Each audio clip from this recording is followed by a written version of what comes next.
ലക്ഷദ്വീപിലാണുള്ളത്. ലക്ഷദ്വീപിലെ കൽപ്പേനി എന്ന ദ്വീപിലാണുള്ളത്. ഇവിടെ ലക്ഷദ്വീപിൻ്റെ ഏറ്റവും വലിയൊരു അനുഗ്രഹം എന്ന് പറഞ്ഞാൽ വളമില്ലാത്ത തേങ്ങയാണ്. ആ തേങ്ങയിൽ നിന്നുകൊണ്ട് നമ്മുടെ പ്രിയ സുഹൃത്ത് അസ്രു ഒരു സംരംഭം സ്റ്റാർട്ട് ചെയ്തിരിക്കണം. അതിനെക്കുറിച്ച് കാണാനും അതറിയാനുമാണ് നമ്മളങ്ങനെ ലക്ഷദ്വീപിൽ വന്നത്. എങ്ങനെയാണ് ഒരു വെന്ത വെളിച്ചെണ്ണ ലക്ഷദ്വീപിൽ നിന്നുണ്ടായി വരുന്നതാണ് നമ്മുടെ ആളുകളിലേക്ക് നമ്മളന്ന് കാണിക്കാനായിട്ട്. അതുപോലെ തന്നെ ഈ വെളിച്ചെണ്ണയ്ക്ക് ഒരുപാട് ആരോഗ്യ ഗുണങ്ങളുണ്ട്. അതൊക്കെ എന്തൊക്കെയാണെന്ന് നമുക്കൊന്ന് മനസ്സിലാക്കണം. അപ്പം നമുക്ക് എങ്ങനെയാണ് ഇത് ഉണ്ടായി വരുന്നത് നമുക്കൊന്ന് കാണാം.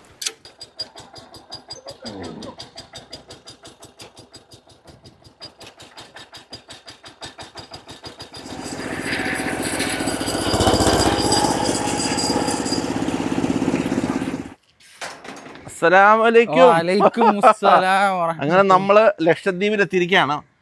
അസ്രു ഇവിടെ നിന്നുകൊണ്ട് ഒരു ഇൻ്റർനാഷണൽ നിലവാരത്തിലുള്ള ഒരു പ്രോഡക്റ്റ് ഉണ്ടായിരിക്കണം. അത് നമ്മൾ ആൾക്കാരൊന്ന് കാണിക്കാനായിട്ട് പോകണ്ടോ. അസ്രു, എന്തായാലും ലക്ഷദ്വീപിൽ നിന്ന് ഒരു ഇൻ്റർനാഷണൽ നിലവാരത്തിലുള്ള ഒരു പ്രോഡക്റ്റ് ഉണ്ടാക്കിയ നിന്നെ സമ്മതിക്കണോടാ. അത് മാത്രമല്ല കേട്ടോ, ഈ ഒരു തേങ്ങയ്ക്കും ഒരുപാട് ഫീച്ചേഴ്സ് ഉണ്ട്. വെറുതെ ഇത് ചെയ്യുന്നില്ല. അത് എന്തൊക്കെയാണ് നമ്മൾ ആൾക്കാരൊന്ന് കാണിച്ചു കൊടുക്കാം. അസ്രു, ലക്ഷദ്വീപിൽ വന്ന് ലക്ഷദ്വീപിന്റെ ഏറ്റവും വലിയൊരു സമ്പത്ത് തേങ്ങ കേട്ടോ.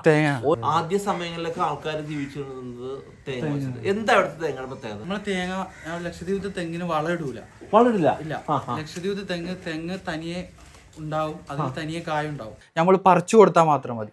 ദൈവം ലക്ഷദ്വീപിന് നൽകിയ ഒരു വലിയ ഒരു അനുഗ്രഹമാണ് തെങ്ങ. നമ്മുടെ നാട്ടിലൊക്കെ ആണെങ്കിൽ ഓരോ തെങ്ങിന്റെ വളർച്ചയിലും അതിൻ്റെതായ വളങ്ങൾ ചേർത്താലാണ് ചെയ്യാനായിട്ട് പറ്റും. പക്ഷെ ഇവിടെ അതല്ല, പ്രകൃതി എന്താണോ അല്ലെ ഒരു തെങ്ങിനെ വളർത്തുന്നത്, അതിൽ നിന്നാണ് നമ്മുടെ പ്രൊഡക്റ്റ് ഉണ്ടാക്കുന്നത്. അതെ അതെ. അസ്രു, നമ്മൾ നേരത്തെ ലക്ഷദ്വീപിലെ തേങ്ങയുടെ ഒരു ക്വാളിറ്റിയെ കുറിച്ച് പറഞ്ഞില്ലേ? പക്ഷെ നീ എന്നോട് പറഞ്ഞു നമ്മുടെ എണ്ണയ്ക്ക് ഉപയോഗിക്കുന്ന തേങ്ങയ്ക്ക് ഒരു പ്രത്യേകത ഉണ്ടെന്ന് പറഞ്ഞു. എന്താ അതിന്റെ പ്രത്യേകത? നമ്മള് തെങ്ങ് എല്ലാ തേങ്ങയും കൊണ്ട് നെയ്യ് ഉണ്ടാക്കില്ല. ലക്ഷദ്വീപുകാര് നെയ്യ് വേകുന്ന തേങ്ങ പ്രത്യേകത ഉണ്ട്. അതായത് ആ തേങ്ങ മാത്രമേ തെങ്ങിന്ന് എടുക്കുകയുള്ളൂ. അപ്പൊ ഇവിടെയുള്ള എല്ലാ തെങ്ങിൽ നിന്നും അല്ല തേങ്ങ ഉണ്ടാക്കുന്നത്. നെയ്യ് വേകുന്നതിനായിട്ട് സ്പെഷ്യൽ തേങ്ങ തന്നെ ഉണ്ട്. അത് വെച്ചാണ് ചെയ്യുന്നത്. അത് നമ്മൾ പാരമ്പര്യമായിട്ട് തെങ്ങ് കയറുന്ന ലക്ഷദ്വീപ് കർഷകരിൽ അവരാണ് എടുത്തുനിന്നാണ് തേങ്ങ എടുക്കുന്നത്. ഓക്കെ. അതല്ല, സാധാരണ ഇപ്പൊ നമ്മൾ കുറെ തെങ്ങുണ്ടെന്നാണെന്ന് തേങ്ങ എടുത്ത് വെച്ചിട്ട് ഇങ്ങനെ എണ്ണ ഉണ്ടാക്കാമെന്ന അങ്ങനെയല്ല. അതിനുവേണ്ടി വേറെ തേങ്ങ വേറെ ഉണ്ട്. ഈ നെയ്യ് വേകുന്നതിന് വേറെ പ്രത്യേക തേങ്ങ തന്നെ ഉണ്ട്. എടാ അസ്രു, ഇത് ആക്ച്വലി ഇപ്പൊ നമ്മൾ കാണുന്നത് തേങ്ങയല്ലേ? ഇത് എങ്ങനെ എന്റെ പ്രോസസ് എങ്ങനെയാണ് ആക്ച്വലി? ഇതാദ്യം നമ്മള് തേങ്ങ വെട്ടി ചെരവെടുക്കും. അതിന്റെ മേൽഭാഗത്തുള്ള പീര ആദ്യം മാറ്റി വെക്കും.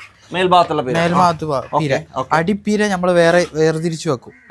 എന്നിട്ട് അതെടുത്ത് പിഴുങ്ങും. ആ പുഴുങ്ങലാണ് ഇപ്പൊ നമ്മളിവിടെ നടക്കുന്നത്. പിന്നെ ഇത് പുഴുങ്ങി ഒരു ഭാഗം ആയതിനു ശേഷം ഒരുപാട് ടൈം എടുക്കും. ഏകദേശം ഒരു 2 മണിക്കൂർ ടൈം എടുക്കും ഇത് പിഴുങ്ങായിട്ട്. ഇത് പിഴുങ്ങി കഴിഞ്ഞതിന് ശേഷം ഇത് പിഴിയും. ആ പിഴിഞ്ഞ നമുക്ക് കാണാം. പിഴിഞ്ഞതിന് ശേഷം ആ പിഴിഞ്ഞ പാല് നമ്മൾ വീണ്ടും ഇതിൽ വെച്ചിട്ട് കുറുക്കിയാണ് നെയ്യ് ഉണ്ടാക്കുന്നത്. ഒരുപാട് ടൈം എടുക്കും. നോർമലി എത്ര സമയം വരെ എടുക്കും? ഏകദേശം നമുക്ക് ഒരു ദിവസം നമുക്ക് ഒരു 5 ലിറ്റർ ഒക്കെ ഇതിൽ നിന്ന് ഉത്പാദിപ്പിക്കാൻ പറ്റുള്ളൂ. ഇപ്പൊ നമ്മൾ ചെയ്തേക്കുന്ന സാധനം എന്താ ചെയ്തേക്കുന്ന സാധനം? നമ്മളിപ്പോ തേങ്ങ ചിരവിട്ട് അത് പിഴിങ്ങാണ്.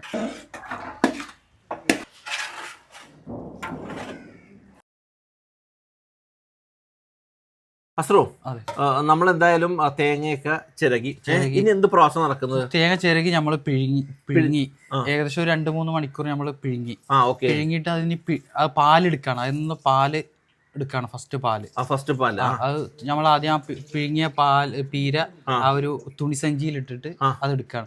എടുത്തിട്ട് ഇങ്ങനെ കൈമാറി വരും. 3 വട്ടം കൈമാറി വരും. ലാസ്റ്റ് കിട്ടും. അത് ഫസ്റ്റ് മുൻപാലാണത്. ഫസ്റ്റ് പാലെന്ന് പറയും. അതിനുശേഷം അത് തന്നെ അതിൽ നിന്ന് എടുക്കാതെ കുറച്ച് വെള്ളത്തിലൊന്ന് പ്രസ് ചെയ്തിട്ട് അത് വീണ്ടും പാല് പിഴിയും. അതേപോലെ അങ്ങനെ 3 വട്ടം ചെയ്തിട്ട് ലാസ്റ്റ് നമ്മൾ പാഴെല്ലാം കൂടി കൂട്ടിയിട്ട് വീണ്ടും അതെന്ത് ചെയ്യും? അടുപ്പിൽ വെച്ചിട്ട് കുറുക്കും. അതിലുള്ള വെള്ളാംശങ്ങളൊക്കെ പോയതിനു ശേഷം അത് വെളിച്ചെണ്ണയായി കറക്റ്റ് നമ്മളിപ്പോ വെളിച്ചെണ്ണയായിട്ട് അത് വരും. ശരിയാണ്. അസ്രോ, നമ്മുടെ എല്ലാ പരിപാടിയും കഴിഞ്ഞു. ഇനി നമ്മുടെ നീ പറഞ്ഞാൽ നെയ്യെന്ന് പറയും, നമ്മൾ പറഞ്ഞ എണ്ണ എന്ന് പറയും. അത് ഒഴിക്കാനാണ്. ബിസ്മില്ലാഹിർ റഹ്മാനിർ റഹീം. യെസ്, നമ്മൾ കുറേ നേരത്തെ ഒരു പ്രോസസ്സിന് ശേഷം എണ്ണ അങ്ങനെ വരിക കേട്ടോ. അസ്രോ, ഇതിപ്പോൾ എത്ര നാൾ വരെയൊക്കെ നിൽക്കൂടാ? ഇത് നമ്മൾ 1 വർഷം വരെ നിൽക്കും. 1 വർഷം വരെ നിൽക്കും അല്ലേ? 1 വർഷം വരെ ഇത് ഒരു കംപ്ലൈന്റും ഇല്ലാതെ നിൽക്കും. പക്ഷെ ഇതിൽ പ്രത്യേകത എന്ന് വെച്ചാൽ നമ്മളെ കയ്യിലേക്ക് ഡയറക്റ്റ് നമ്മളെ കയ്യിലേക്ക് എത്തിയാൽ ഇതിന് കംപ്ലൈന്റ് വരും. നമ്മൾ ഉപയോഗിക്കുമ്പോൾ വേറെ പാത്രത്തിൽ എടുത്തിട്ട് വേണം ഇത് ഉപയോഗിക്കാൻ. 1 വർഷം വരെ ലൈഫ് ഇതുണ്ട്. നമ്മൾ എല്ലാ ടെസ്റ്റും ചെയ്തു. അല്ല, അത് മാത്രമല്ല, ഒരുപാട് ഈ ആയുർവേദ ഡോക്ടേഴ്സ് പറയണമെന്ന് വെച്ച് കഴിഞ്ഞാൽ ഒരുപാട് ഔഷധ ഗുണമുള്ളതാണ് ഈ ഒരു വെന്ത വെളിച്ചെണ്ണ എന്നുള്ളതാണ്. പക്കാ നാച്ചുറൽ ആയിട്ട് ഒരു ഇതും ഇല്ല, ഒരു കെമിക്കലും ഒന്നും ഇല്ലാതെ സാധനം ഉണ്ടാക്കുന്നത്. ഞാനൊരു കുപ്പിയിൽ ഫില്ല് ചെയ്യട്ടെ? ഫില്ല്.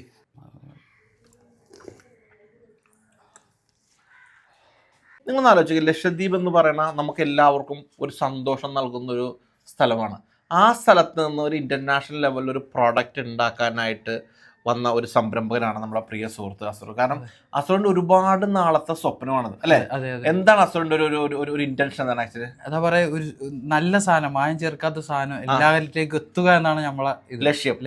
യെസ്. അത് മാത്രമല്ല, നിങ്ങളിപ്പോൾ വിദേശത്ത് ഇങ്ങനത്തെ ഒരു പ്രോഡക്റ്റ് ചെയ്യുന്ന ഒരാളാണെങ്കിൽ നിങ്ങൾക്ക് അവിടെയും ഇത് സെയിൽ ചെയ്യാനുള്ള ഒരു ഓപ്പർച്യൂണിറ്റി നമ്മൾ ഇതിൽ നൽകുന്നുണ്ട്.